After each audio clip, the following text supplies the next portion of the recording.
there's a hell, I've been there. There's a hell. From a daughter who vanished from public view to a son who faced devastating sexual abuse. From a professor redefining racial discourse to a politician fighting school bullying. Richard Pryor's children navigated extraordinary challenges hidden behind their father's legendary status. Here's what really happened to Richard Pryor's children. Renee Pryor. Of all Richard Pryor's 7 children, none has remained as shrouded in mystery as his eldest daughter, Renee Pryor. Born on July 20th, 1957, when the future comedy legend was just 16 years old and still struggling to find his place in the world, Renee represents the most enigmatic chapter of the Pryor family story. Well, Pryor didn't work. Her mother was a woman named Susan, who was Richard's girlfriend during his teenage years in Peoria, Illinois. At the time of Renee's birth, Richard Pryor was far from the household name he would later become, working various jobs and just beginning to explore his interest in comedy. The responsibility of fatherhood at such a young age, combined with his own troubled upbringing and his grandmother's brothel, set the stage for what would become a pattern of complicated relationships with his children throughout his life. What makes Renee's story particularly striking is not what we know about her, but rather what we don't know. Unlike her siblings who have pursued careers in entertainment, academia, politics, or other public endeavors, Renee chose a completely different path. She has maintained such complete privacy that virtually no information about her adult life exists in any public records or media coverage. The last confirmed public mention of Renee appeared in a People magazine article published shortly after Richard Pryor's death on December 10, 2005. The brief reference acknowledged her existence as his firstborn child, but provided no details about her life, career, or whereabouts. Since then, she has remained completely absent from any public discourse about the Pryor family legacy. This absence becomes even more remarkable when contrasted with the very public lives of several of her half-siblings. While Rain Pryor built a career in entertainment and later entered politics in Baltimore, while Richard Pryor Jr. wrote a detailed memoir about his experiences, and while Elizabeth Pryor became a prominent academic studying racial history, Renee has managed to maintain complete anonymity. Her disappearance from public view raises fascinating questions about the different ways children of celebrities choose to handle their inherited fame. Some embrace the spotlight. Others use their platform for causes they believe in. And still others, like Renee, seem to deliberately reject any connection to their famous parents' public life entirely. The mystery deepens when considering that as Richard's firstborn, Renee would have witnessed his earliest struggles and his eventual rise to fame. She would have been in her early 20s during his breakthrough years in the 1970s, old enough to understand and remember the transformation of her teenage father into one of America's most influential comedians. Whether Renee's choice to remain private stems from a desire for normally difficult family relationships or simply personal preference remains unknown. No interviews, social media presence, or professional achievements have ever been attributed to her. She has not participated in any documentaries about her father, has not attended public memorials or tributes, and has never been photographed at family gatherings that made their way into the media.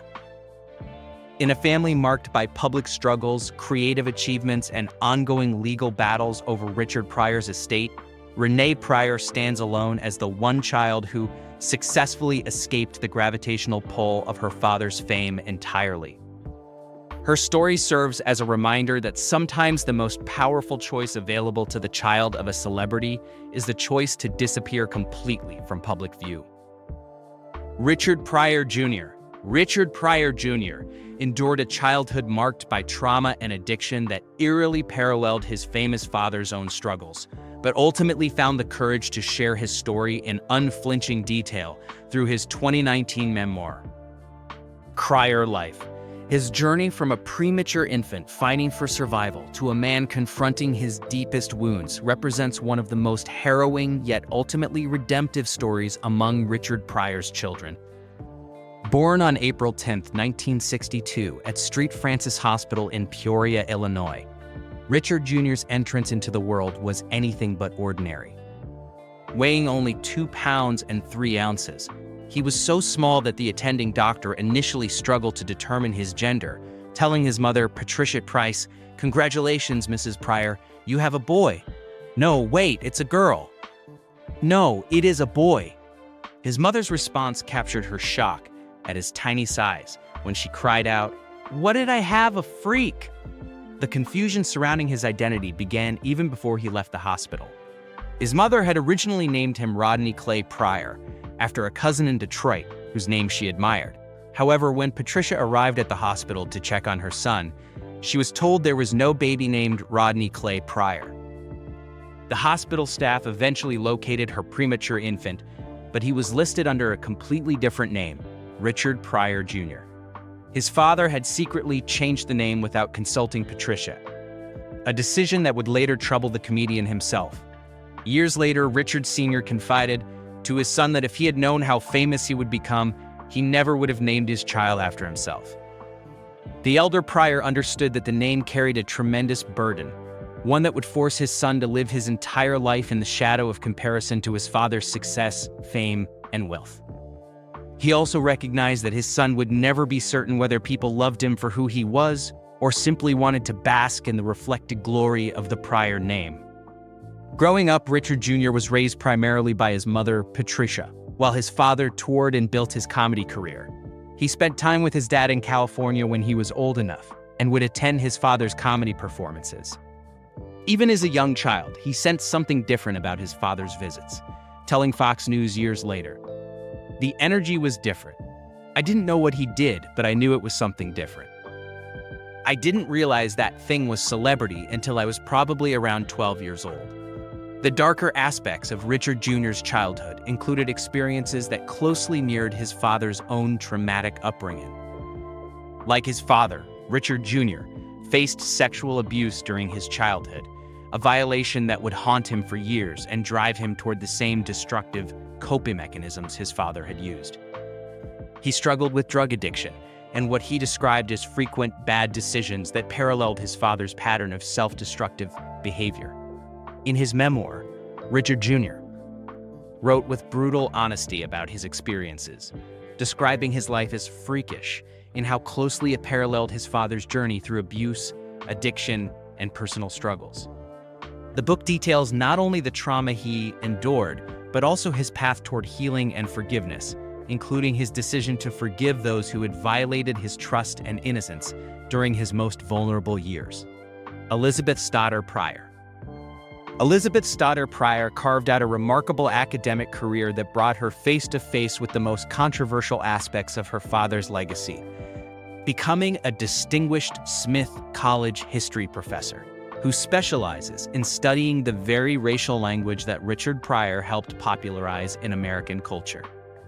Born on April 24, 1967, to Richard and his girlfriend Maxine Anderson, Elizabeth chose a path that would position her as both a scholar of racial history and a central figure in one of the most bitter celebrity estate battles in recent memory.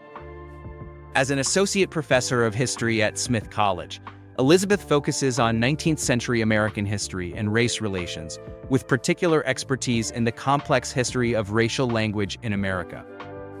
Her groundbreaking research earned her the Ralph D. Gray Prize for the best article of 2016 in the Journal of the Early Republic for her essay titled "The Etymology of the N-Word: Resistance, Language, and the Politics of Freedom in the Antebellum North."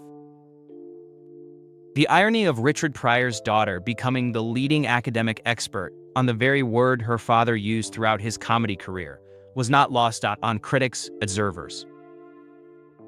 Elizabeth's work extends far beyond academic journals into real-world applications that have garnered national attention.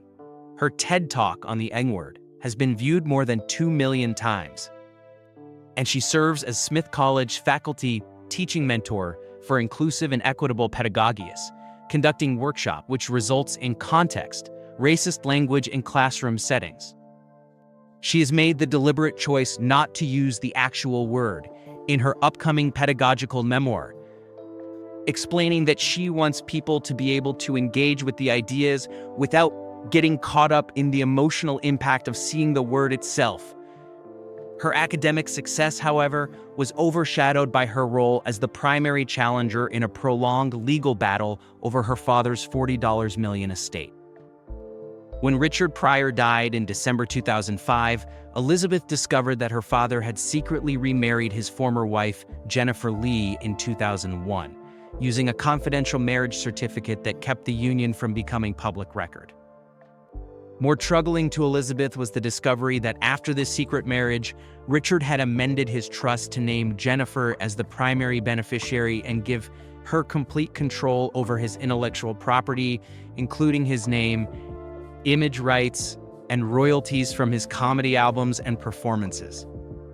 In 2006, Elizabeth filed a lawsuit against Jennifer Lee, accusing her stepmother of elder abuse, fraud, forgery, and taking advantage of Richard's deteriorating mental and physical condition caused by multiple sclerosis. Elizabeth argued that Jennifer had manipulated her father during his weakest it didn't do what I want to do, what I did and do.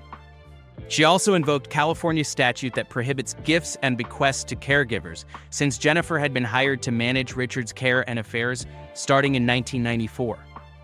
The legal battle proved unsuccessful for Elizabeth and her siblings. Jennifer prevailed in probate court largely because of her status as Richard's legal widow. And when Elizabeth appealed to the California Court of Appeals, the court ruled that she lacked standing to seek an annulment of the marriage, since only spouses can file such cases before death. The court upheld the marriage as valid, which allowed Jennifer to use an exception to the caregiver prohibition law, since she was legally married to Richard when he made the bequests to her. Wayne Pryor.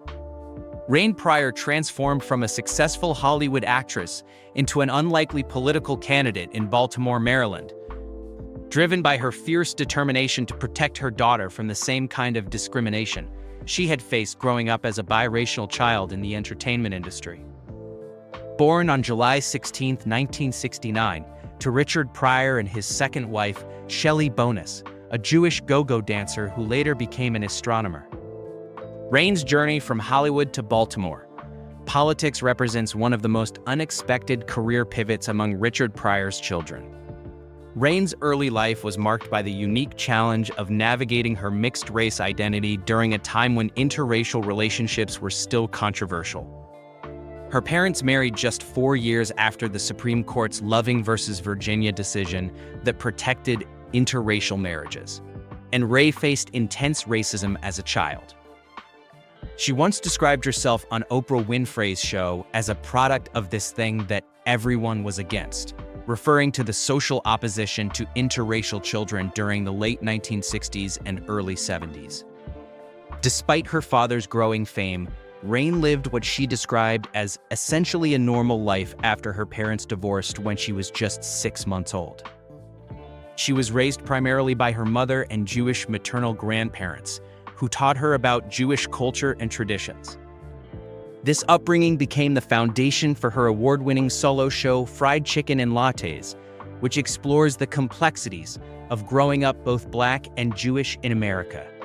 Wayne's entertainment career began in earnest when she landed a role on the popular ABC sitcom Head of the Class in 1989, playing the character Viola June, T.J. Jones. The role was specifically created for her based on various characters she performed during her audition. She went on to appear in shows like Rude Awakening and wrote a memoir titled Jokes My Father Never Taught Me: Life, Love, and Loss with Richard Pryor, published in 2006. By 2006, Wayne had grown tired of what she called all the Hollywood craziness and made the dramatic decision to leave Los Angeles for Baltimore. She was inspired partly by a story written by science fiction author Octavia Butler that featured Maryland, and she wanted to create a life on her own terms outside the entertainment industry's pressures. In Baltimore, she found her place in the local theater scene, got married, and had a daughter named Lotus. Rain's transition from entertainment to politics was sparked by a deeply personal experience in late 2017 when her daughter faced bullying at Roland Park Elementary School. Rain's battles with school officials over their inadequate response to the bullying ignited her passion for community advocacy and ultimately led her to file papers to run for Baltimore City Council on her 50th birthday, July 16, 2019. Running as a Democrat in the 3rd District, Rain challenged first-term councilman Ryan Dorsey, criticizing his leadership style as my way or the highway, and arguing that he wasn't sufficiently responsive to constituents' concerns about crime and community issues. She served as artistic director of the Strand Theater in Baltimore and developed multiple creative outlets, including a confectionery business called Raindrop Confections, where she bakes cookies and paints edible portraits on them. Describing it as her Zen place, Stephen Pryor. Stephen Pryor has achieved something remarkable among Richard Pryor's children: complete anonymity. In an age where celebrity offspring often struggled to escape the spotlight, choosing instead to live an entirely private life that stands in stark contrast to his siblings' public careers in entertainment, academia, and politics. Born on November 14, 1984 to Richard and his 5th wife, Flynn Boland, Stephen represents the most successful example of a celebrity child, deliberately stepping away from his father's famous legacy. Stephen's birth came during one of the most turbulent periods in Richard Pryor's personal life, 2 years before his parents would marry in 1986. His mother, Flynn Boland, was an aspiring actress whom Richard had met while performing in Washington, D.C. in 1984. Their relationship was marked by intense volatility, with the couple marrying and divorcing twice between 1986 and 1991, creating an unstable environment during Stephen's early childhood years. The circumstances surrounding Stephen's early life were complicated by his father's deteriorating health and ongoing struggles with multiple sclerosis, which had been diagnosed in 1986 when Stephen was just 2 years old. Richard's condition, combined with his history of drug addiction and the chaos of his multiple marriages, meant that Stephen grew up witnessing the darker aspects of celebrity life from a very young age. What makes Stephen's story particularly notable is not what he has done, but rather what he has chosen not to do. Unlike his half-siblings who have pursued careers that keep them in various forms of public view, Stephen has managed to maintain complete privacy about his personal and professional life. No interviews, social media presence, or professional achievements have ever been publicly attributed to him, suggesting a deliberate choice to remain outside the entertainment industry entirely. This decision becomes even more striking when considering the paths taken by his siblings. While some have written memoirs detailing their experiences as Richard Pryor's children, others have built careers in entertainment or academia, and still others have entered politics or public advocacy. Stephen has never participated in any documentaries about his father, has not attended publicized family events, and has never been photographed at memorials or tributes to Richard Pryor that made their way into the media. Stephen's ability to maintain such complete privacy is particularly impressive given that he would have been in his early 20s when Richard Pryor died in December 2005, an age when many children of celebrities either embrace or reject their inherited fame in very public ways. Instead, Stephen Snorts appears to have successfully created a life entirely separate from the Pryor family's ongoing public presence and the various legal battles and media attention that have surrounded his father's estate and legacy. The lack of any public information about Stephen's career, relationships, or current whereabouts suggests that he has achieved what many celebrity children desire but few accomplish: the ability to live as a completely private individual despite being born into one of America's most famous entertainment families. His story serves as a reminder that sometimes the most remarkable choice available to a celebrity's child is the choice to disappear entirely from public view and live a genuinely normal life. Franklin Mason Pryor, Franklin Matthew Pryor, who performs under the stage name Mason Pryor, experienced one of the most publicly humiliating moments in modern comedy history when he was booed off the stage during a 2018 appearance on Showtime at the Apollo, marking a devastating setback in his attempt to follow his legendary father's footsteps as a stand-up comedian.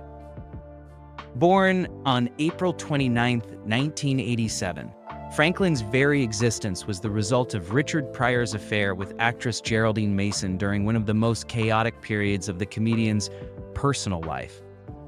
Franklin's birth occurred while Richard was married to his fifth wife, Flynn Boulain, creating a scandal that contributed to the breakdown of that already volatile relationship.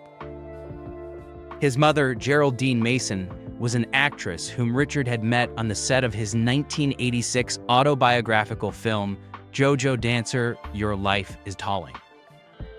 The affair and resulting pregnancy became the subject of a paternity lawsuit when Geraldine filed papers in Los Angeles seeking $10,745 per month in child support, claiming that Richard had been a lavish and doing boyfriend initially, but I don't think he's not much. Quickly abandoned her when she informed him of her pregnancy. Growing up as the son of one of America's most influential comedians, Franklin felt the inevitable pull toward comedy himself. Beginning his stand-up career in 2007 after graduating from high school, he chose to perform under the name Mason Pryor, using his mother's last name as his stage surname, perhaps in an attempt to create some distance from the overwhelming legacy of his father. While still acknowledging his comedy lineage, Franklin worked tirelessly to establish himself in the comedy world, performing at clubs throughout the Midwest, including venues in Ohio, Kentucky, Tennessee, Philadelphia, and Peoria, his father's hometown. After moving to Los Angeles, he became a regular at some of the most prestigious comedy venues in the country, including the Comedy Store, the Laugh Factory, and the Ice House, as well as the Improv's Mo Better Mondays, which was considered one of the hottest comedy rooms in the nation. His career showed promise as he headlined shows in Oakland, San Jose, and Orange County, and he even secured small acting roles, including a part in director Steve Brill's film Walk of Shame. Franklin also appeared on the cable show Sons of Comedy in 2012, performing alongside other children of famous comedians who were trying to establish their own identities in the entertainment world. However, Franklin's biggest opportunity became his most public failure when he appeared on Showtime at the Apollo in 2018. The legendary venue, known for its notoriously tough audience, initially seemed welcoming as spectators shouted that he looked just like his father. Franklin began his set by acknowledging his nervousness, joking that he could literally hear his dad in heaven, saying, "Boy, you better not mess this up." But his material, which included jokes about Donald Trump and Vladimir Putin, fell completely flat with the Apollo crowd, leading to boos and calls for him to leave the stage. While host Steve Harvey looked on with visible disbelief, Kelsey Pryor has chosen to honor her father's legacy through quiet entrepreneurship and deliberate privacy, building a modest clothing business called Pryor Clothing from her home in Boca Raton, Florida, while steadfastly avoiding the public spotlight that has drawn several of her half-siblings into entertainment, academia, and politics. Born on October 25, 1987, just months after her parents, Richard Pryor and Flynn Boulain, finalized their first divorce, Kelsey represents the youngest and most private member of the Pryor family. The circumstances of Kelsey's birth occurred during one of the most chaotic periods in Richard Pryor's personal life, when his relationship with Flynn Boulain was marked by extreme volatility and multiple separations. Her parents had married in October 1986, but their union lasted only 7 months before they divorced in July 1987. Kelsey was born just 3 months after the divorce was finalized, making her arrival a bright spot during a particularly turbulent time for both parents. Despite being born into the whirlwind of her father's fame and personal struggles, Kelsey grew up largely shielded from the public attention that surrounded the Pryor name. Her early years coincided with Richard's battle against multiple sclerosis, which had been diagnosed in 1986 when she was an infant. This meant that her childhood memories of her father would have been shaped by his declining health and increased reliance on mobility aids, giving her a different perspective on his legacy than siblings who knew him during his peak performing years. As an adult, Kelsey made the conscious decision to build a life away from the entertainment industry and public attention that had defined much of her family's experience. She established herself as an entrepreneur, creating Pryor Clothing, a modest fashion business that specializes in clothing items such as short-sleeve shirts and blouses. The business reflects her preference for practical, straightforward work over the high-profile careers that several of her siblings have pursued. Her choice to settle in Boca Raton, Florida, represents a geographic distance from both the Hollywood entertainment world, where her father achieved his greatest success, and the various East Coast locations where some of her siblings have built their careers. This physical separation seems to mirror her emotional approach to handling her famous surname, choosing to honor it through private success rather than public achievement. Kelsey's approach to social media and public appearances has been consistently minimal, with only occasional posts on Facebook that focus on her business and personal life rather than her connection to Richard Pryor's legacy. When she has appeared in family photos or rare public gatherings, she maintains a low profile, avoiding interviews or statements about her father's career or the ongoing public interest in the Pryor family story. Unlike siblings who have written memoirs, pursued entertainment careers, entered politics, or built academic reputations, Kelsey has successfully created a life that exists largely independent of her father's fame. Her business ventures and personal choices suggest someone who values stability and normalcy over the unpredictable nature of public life, representing a quieter but equally valid way of carrying forward the Pryor family name through honest work and private dignity. Hey,